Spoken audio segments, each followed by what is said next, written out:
Hey, what's up, y'all? Check this out. So I'm sitting here and I'm thinking, and I'm like, I'm about to go into this next era of my life. And I'm gonna be doing a lot of positive things, a lot of disruptive things. A lot of things I really don't want everybody to know about.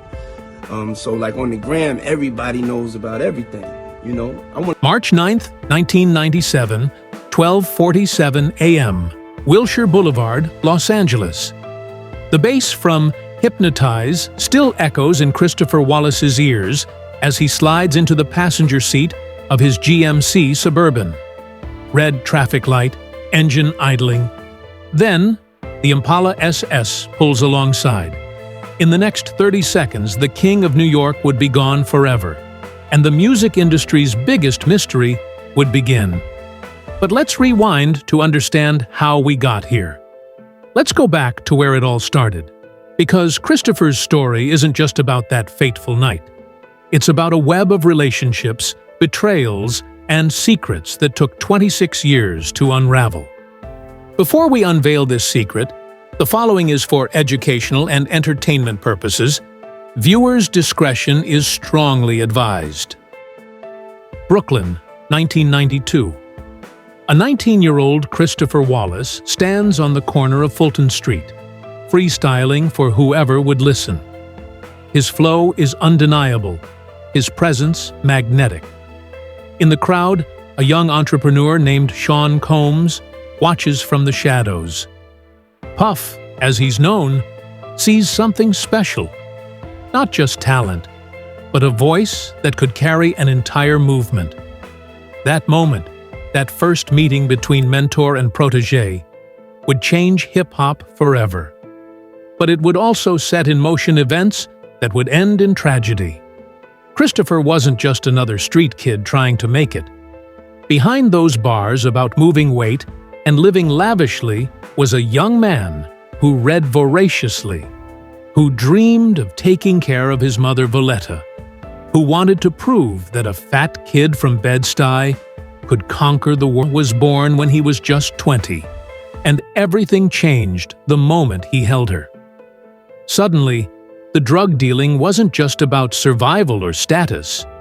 It was about providing for this tiny human who worked double shifts as a preschool teacher, coming home exhausted but never too tired to check on her son. She saw the talent in Christopher's rhymes, but she also saw the danger in his lifestyle. "Christopher," she would say, using his full name the way only mothers words. "Don't waste it on these streets." She worried constantly about the late nights, the new friends, the money that appeared with no explanation. Every time he left the house, she wondered if he'd come back. Christopher's relationship with his children went deeper than providing for them financially. When his son CJ was born, Christopher would spend hours just watching him breathe, marveling at the miracle of life. He'd rap softly to both his children, making up silly rhymes that made them giggle, testing new flows on the only audience that mattered. "Daddy's gonna make it big," he'd tell them, "and you'll never want for nothing." The demons he conquered weren't just from the streets. They were personal battles with self-doubt and depression. Growing up as the overweight kid, the one who got teased, who felt invisible, Christopher used food as comfort and rhymes as escape. Hip-hop became his therapy, his way of transforming pain into power. But even as success came, those old insecurities lingered. Some nights, after sold-out shows where thousands chanted his name, he'd call his mother just to hear her voice, just to remember he was still Christopher, not just Biggie. The weight of carrying an entire coast's hopes was crushing.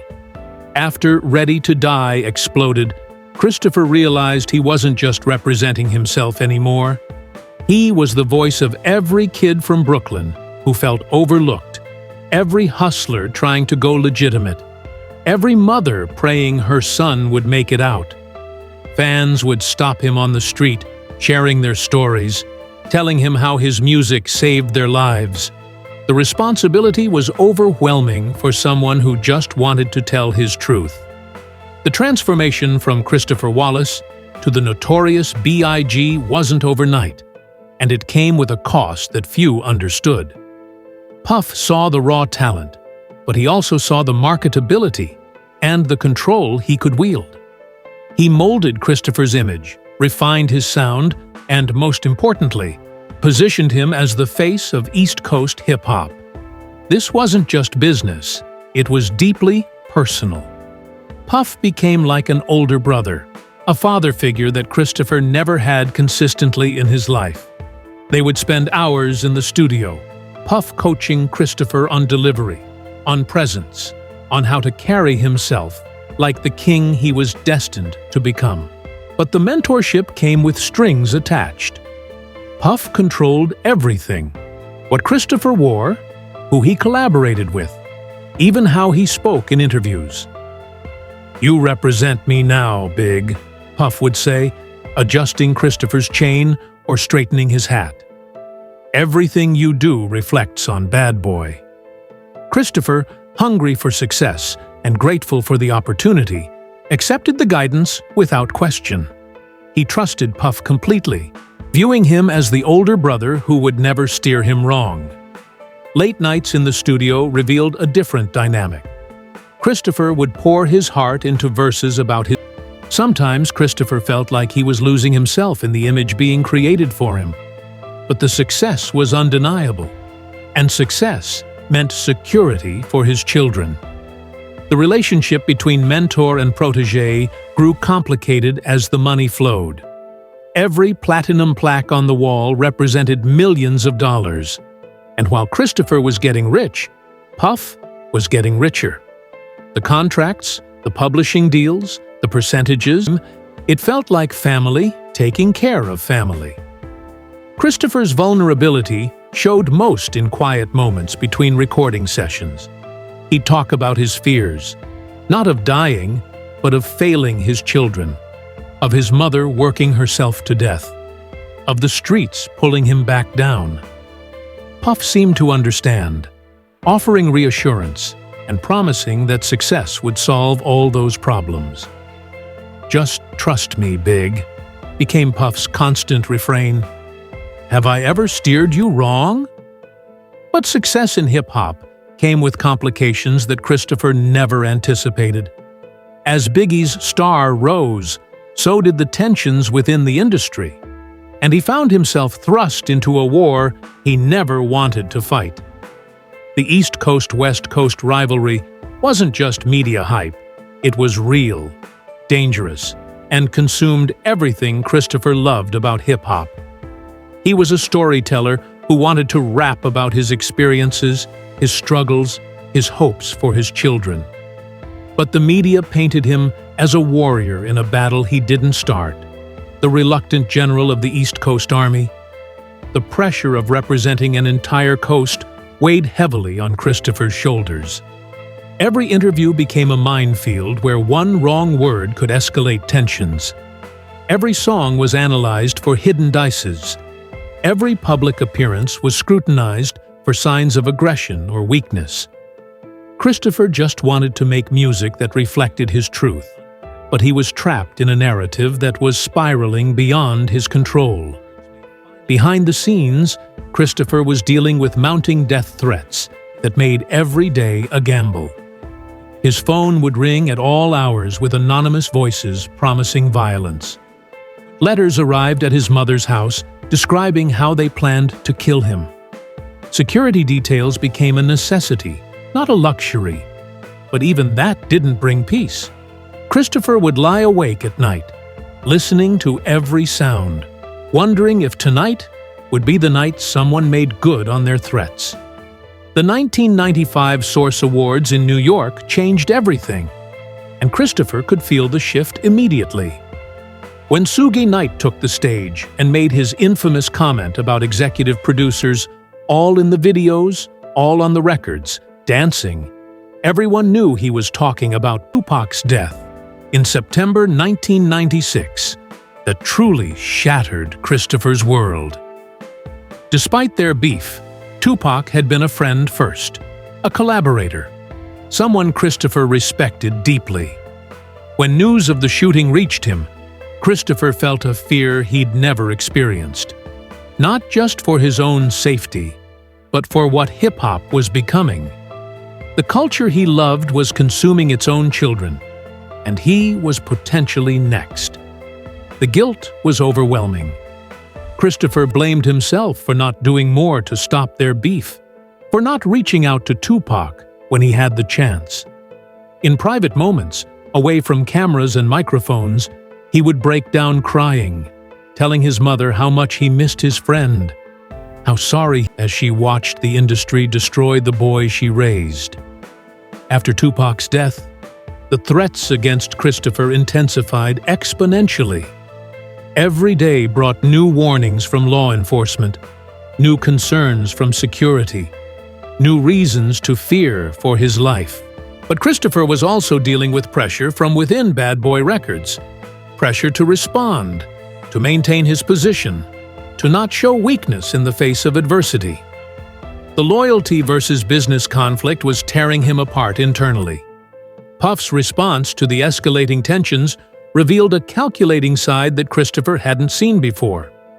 While publicly calling for peace, privately he was making strategic moves, changing security protocols, adjusting tour dates, making financial preparations that seemed almost prophetic. We need to be smart about this being big enough for everyone. He had plans to collaborate with West Coast artists, to use his platform to promote peace instead of division.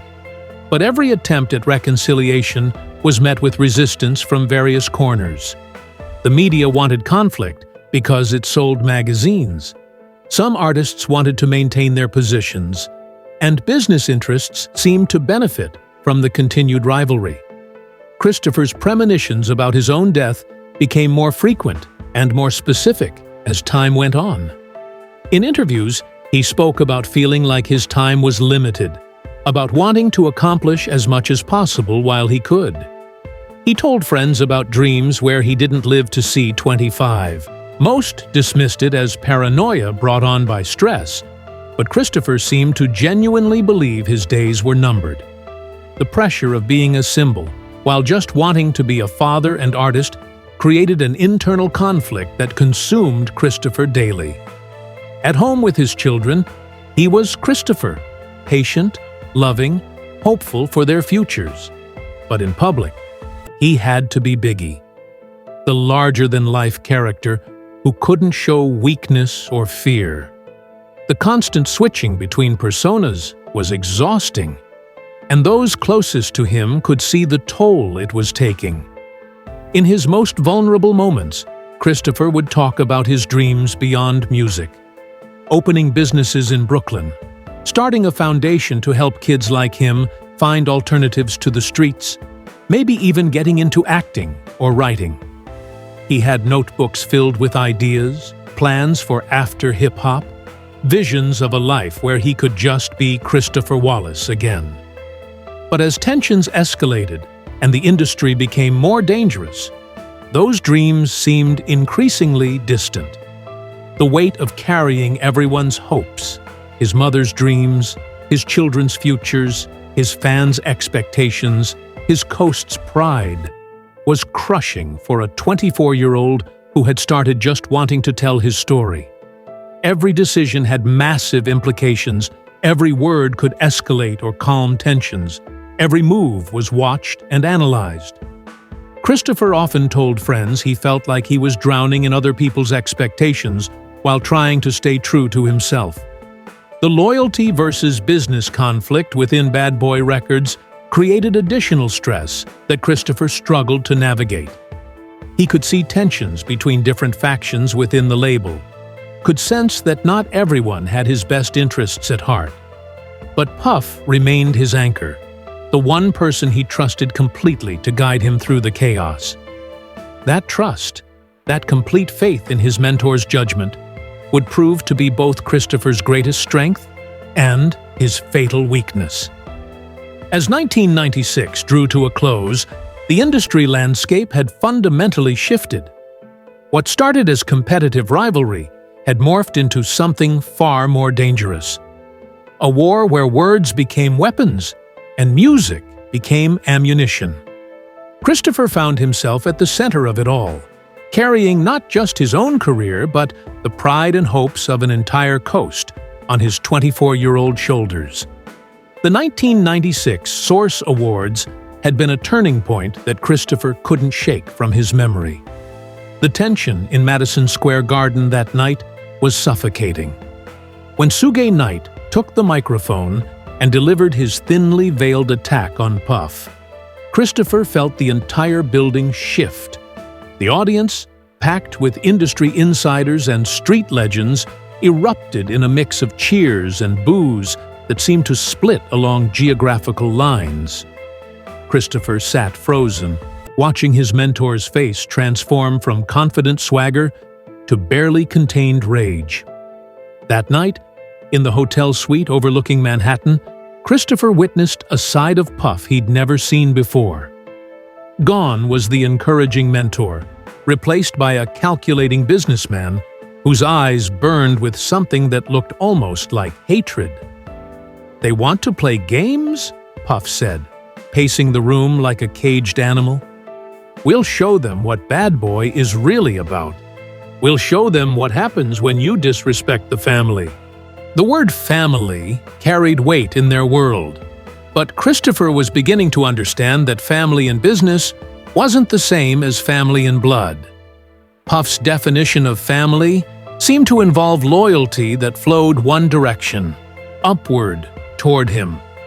When Christopher tried to suggest maybe they should focus on music instead of beef, Puff's response was sharp and dismissive. "You don't understand the game yet, Big. This is chess, not checkers. Trust me to handle the business." The death threats that followed the Source Awards weren't abstract anymore. They were specific, detailed, and constant.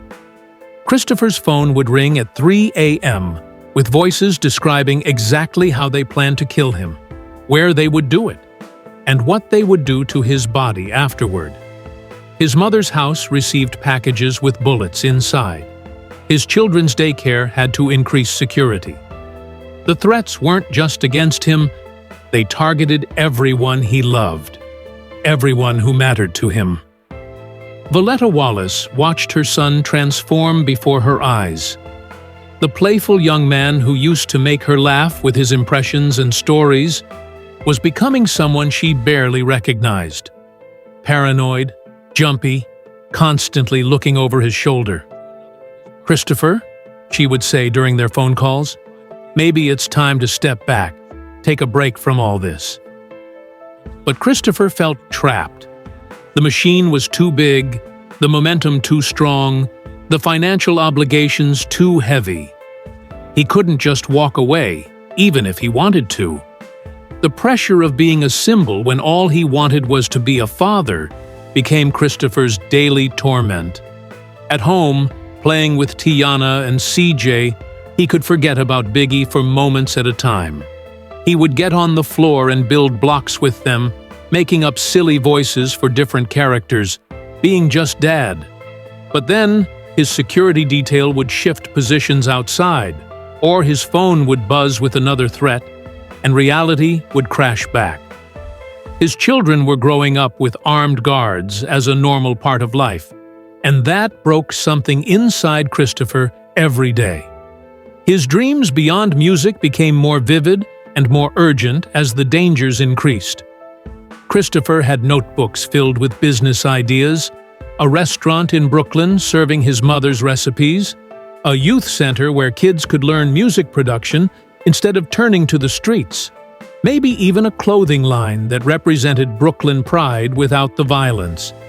He talked about these dreams with increasing frequency, as if speaking them aloud could make them more real, more possible.